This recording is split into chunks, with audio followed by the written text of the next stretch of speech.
somebody did the math. To completely drain a human adult of every drop of blood, you would need roughly 1 million mosquito bites. But that number is almost certainly wrong. And the real answer is so much weirder and more disturbing that I genuinely did not expect where this calculation ends up. So here's what we're actually doing today.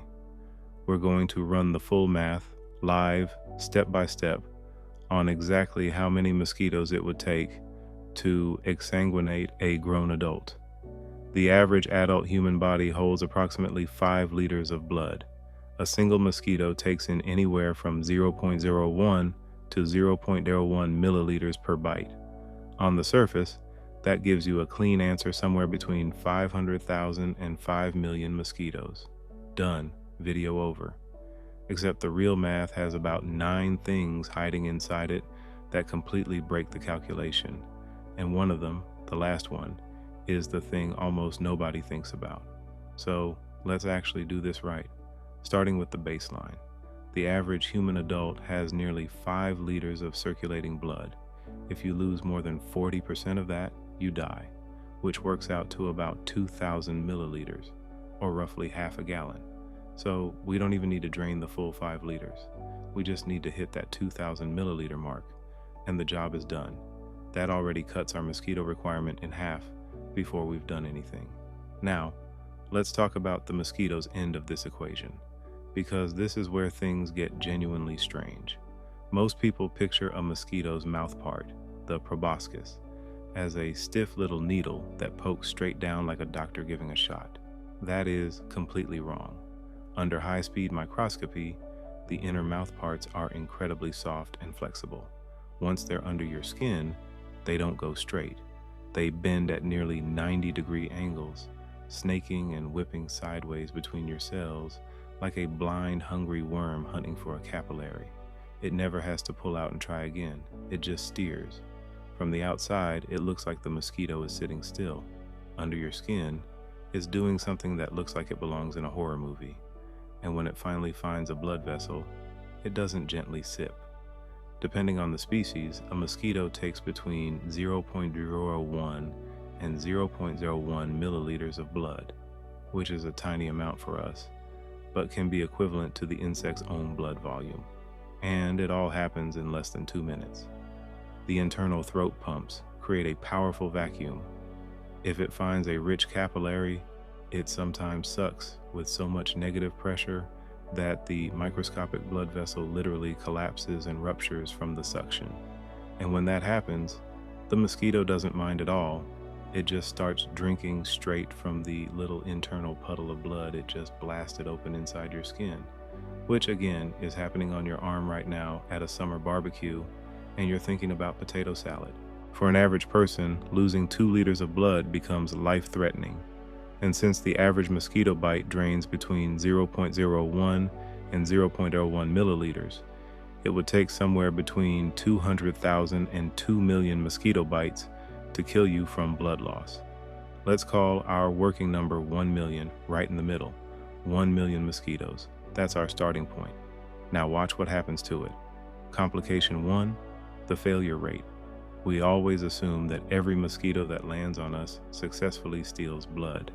Global entomological studies tracking mosquito feeding behavior show that roughly 50% of all mosquito bites are total failures.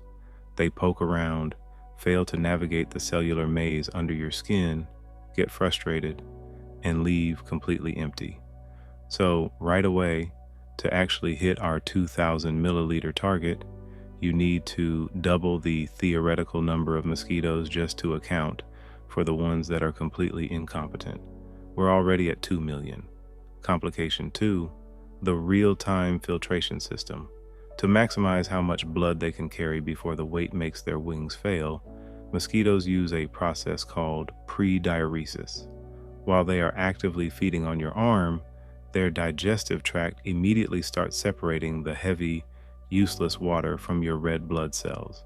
They then spray this concentrated water, mixed with a tiny bit of your own blood, straight out of their rear end while still biting you.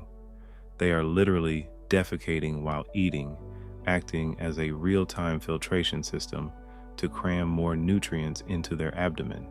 This means each mosquito is actually carrying a slightly higher concentration of your red blood cells per trip than the raw milliliter number suggests, which nudges our count back down just a little, 2 million, maybe 1.8 million if we're being generous. Now here's where I want you to keep something in mind, because we're going to come back to it at the end. The math assumes the mosquitoes are just normal mosquitoes.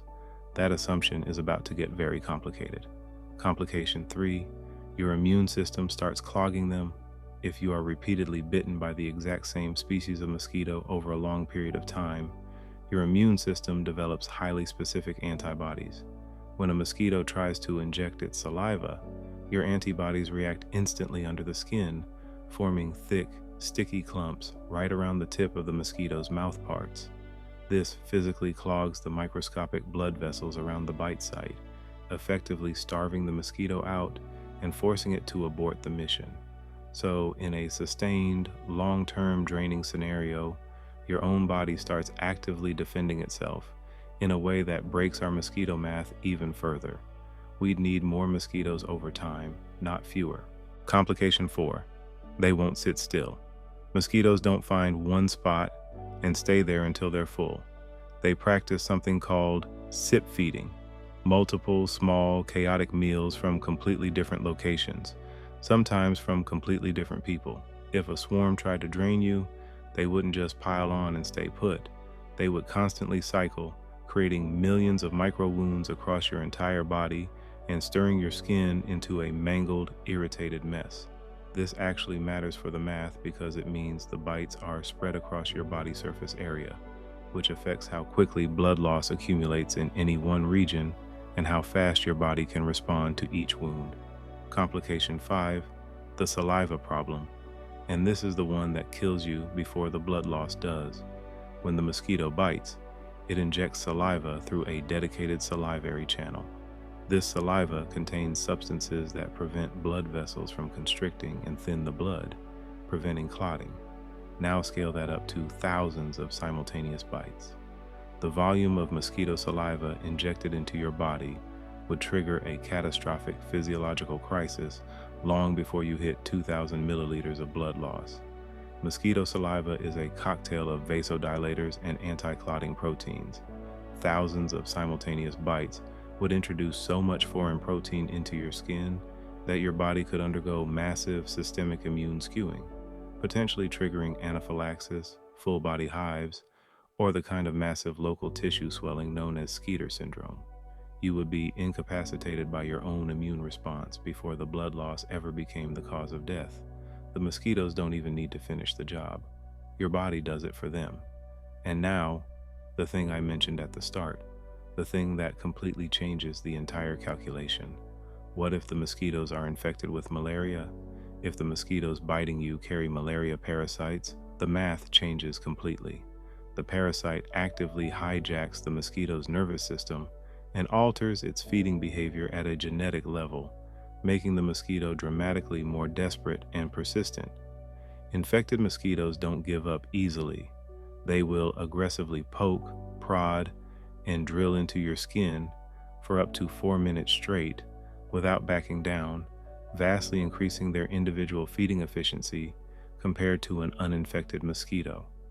The 50% failure rate we applied earlier, it collapses. The infected mosquito is not the same animal anymore. It is a parasite-controlled feeding machine that the parasite has essentially reprogrammed to be better at spreading itself. So every number we've been building, the 2 million, the failure rate adjustment, all of it gets recalculated downward when you introduce infected mosquitoes into the swarm. The actual number of mosquitoes required to drain you drops significantly, and the speed at which it happens increases. There's also one final wrinkle that I think is the most genuinely strange thing in this entire video. You can actually become immune to the itch. Human bodies progress through 5 distinct lifetime stages of mosquito bite reaction. Stage 1 is no reaction at all, your very first bite ever. Stage 2 is a delayed itch. Stage 3 is both an immediate and delayed itch, which is where most adults live. But if you survive tens of thousands of bites, like researchers who voluntarily feed lab mosquitoes using their own arms for science, you eventually reach stage 5, natural desensitization. Your body stops fighting the saliva proteins entirely. You could theoretically be bitten thousands of times and feel nothing. No bump, no itch, no swelling. Which means the immune system clogging complication we talked about earlier, gone. The anaphylaxis risk, dramatically reduced. A stage 5 person is actually the most efficiently drainable human on the planet, and the scientists creating that condition are doing it on purpose. So, what's the actual answer? Here's where we land. The clean theoretical math gives you somewhere between 200,000 and 2 million mosquitoes depending on bite size. The 50% failure rate doubles the real-world number to about 2 million on the low end. Your immune response complicates the whole operation and likely kills you via anaphylaxis before blood loss does. And if the mosquitoes are malaria infected, the number drops back down dramatically because each one is a more efficient parasite-driven feeding machine that simply will not quit. The honest answer is, it depends entirely on the mosquito, the person, and what kills you first. The blood loss, the saliva shock, or the fact that a parasite has turned a million tiny insects into something that is no longer really a mosquito at all. If you made it this far and you're now looking at the mosquito on your arm differently, good. Drop a comment with your best guess at the final number before you watch this, because I genuinely want to know how far off people were. And if you want to go further down this rabbit hole, the video on how parasites rewire animal behavior is sitting right there, and it makes this one look calm by comparison. Subscribe if you want more math that ends somewhere deeply unsettling. I'll see you in the next one.